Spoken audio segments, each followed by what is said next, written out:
less with ourselves so that we can more less with others. And so today is a start in that direction.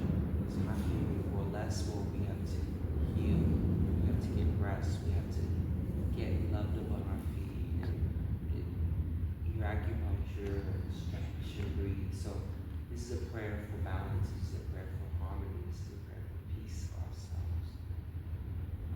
So with that, we're going to do a little deep breathing. We'll do some sound bowls. We know it's also a little cold, so get your tea, we'll move. If there's any elders who need more heat, we have a tiny space here and it does help to sit next to it. So I think that's a good way to hack, quote unquote. So yeah, any other comments, or does anyone else want to share any other words before we move on? Set it. Hi, welcome to Life After 60. Today I'm at the People's Church in Spanish Harlem at 111th Street. We just participated in the reset. We did yoga, we did flexology. I mean, it was really awesome. We did meditation, and we're at this beautiful display here. You know, we have a black American flag, Marcus Garvey flag. We have our Kwanzaa set up, so we have everything, and we're having a good restart. So we'll see you next year, and this is really good because it sets the tone for the rest of the year. And I'll see you this year.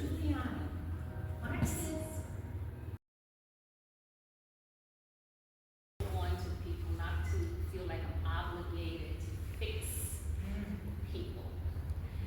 But in saying that, we can also, if we have an opportunity, when we know that there are things that people are exposed to that can help heal them, if they want it, we should try to make that available. So,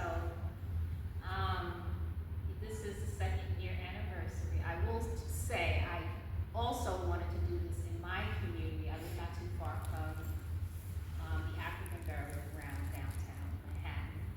There's not much going on down there as far as engaging the community. And so it's hard. There's no space. It's very political. People feel like if you're doing something, you're trying to run for office or what have you, just trying to make the people feel like they have a way in which to heal and take care of themselves, because it's just so phenomenal. We can heal ourselves. One of the ways in which we get ill is by holding on to anger, not knowing how to forgive, thinking about things that we know we can't change, and just letting go and moving forward. And so I thought about, I also used to have a job where I would be working on New Year's Day, and I would see people coming in from partying and what have you. And I have begun to realize I've had some exposure to what you think and things you do, how it impacts your mind and your body and your soul. So I said, wouldn't it be wonderful to have the new year start in some kind of a healing capacity, if we could do that. So I met Christian at the African burial ground, and we were just talking. He asked me, things I wanted to do, and I had mentioned this, and he made it happen. I've been trying to plan something like this for a while, and he did it just like that. So last year we had more people. People might come, people might not come, but we're here. Right. We set the tone for how we want our year to be. Right. And I did ask people to bring a jar, because there is some research with affirmation, prayers. We used to pray before we go to bed. We meditate when we wake up. People who do those things. I used to work with someone, and she would pray. Little prayer book, and she would Okay, welcome to Life After 60. This is Desita, and today I attended the New Year's reset at the People's Church, and I'm just gonna talk with Christian for a few minutes. Come just to tell us about this. Tell us about, introduce yourself, and tell us why you decided to do this activity. Yeah, how you doing? My name is Christian here at the FSUMC, the People's Church. We are here in East Harlem and Barrio, and really we're celebrating a new life. Every day is a new opportunity to become one with your soul. And so what better way to start the new year than resetting in community? And so last year we had this vision in 2023, and it came in the miracle of just sitting with loved ones, friends, and inspired by the idea of what if we started the year out differently? What if we decided to not be hungover on the first and wake up and come together and do things like meditation and Reiki and massage and eat healthy food and plan for the year. And so it was a people-powered idea, and we made it happen. And here we are in the second year. We're so happy that we have a reflexologist, Mama Eva, an elder in the community. What a blessing. Yes, and I just want to say that I just did reflexology, and my feet are feeling awesome. They're feeling awesome.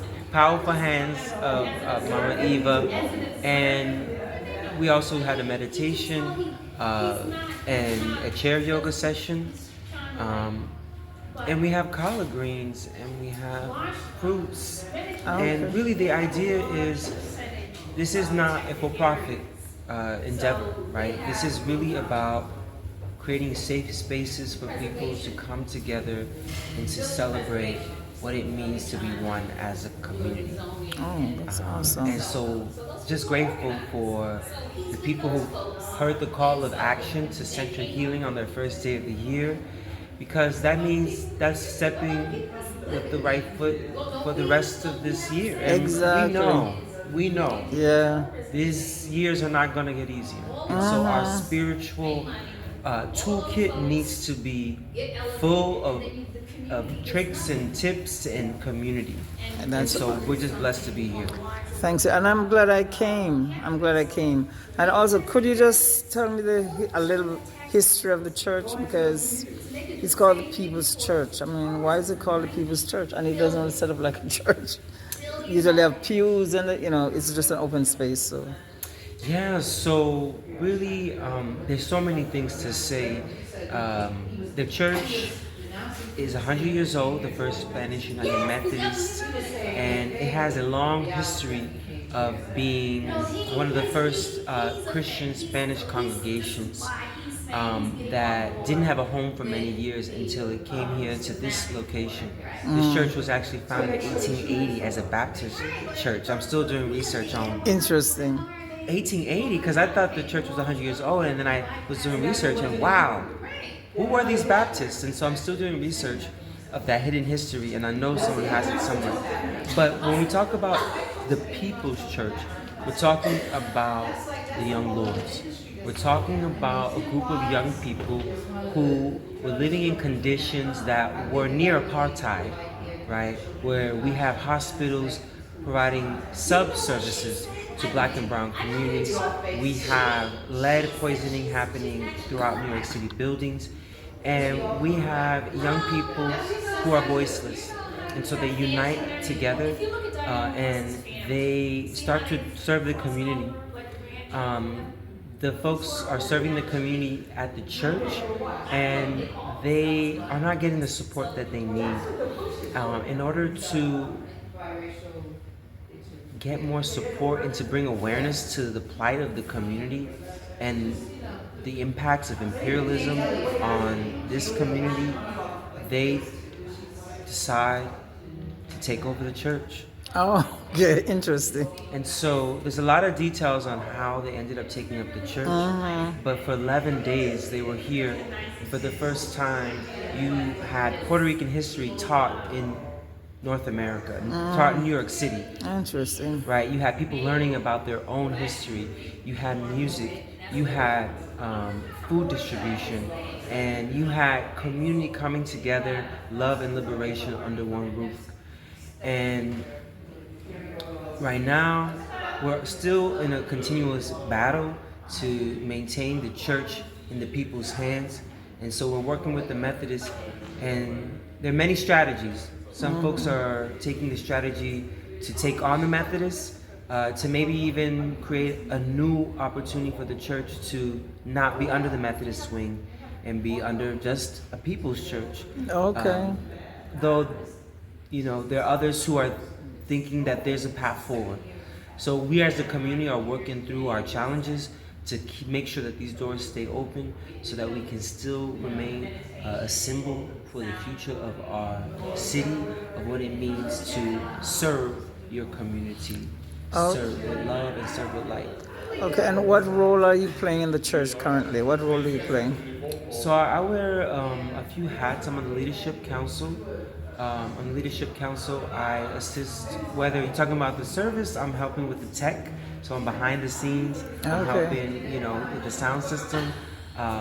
Sometimes, just like last week, I was invited to be a guest preacher as a lay person. Interesting. And so I'm in theology school right now, and so it was my first time giving a sermon. Interesting. And so it was powerful. But also, what we also do is we also have an ear acupuncture program where we provide free to the community the 5-point protocol, or the AcuDetox, as we say, where we provide ear acupuncture for relief in stress and for addiction and insomnia. And so I help work with a collective to offer that space 2 times a month, the 2nd and 4th Saturdays of every month here and at the People's Church on 111 in Lex.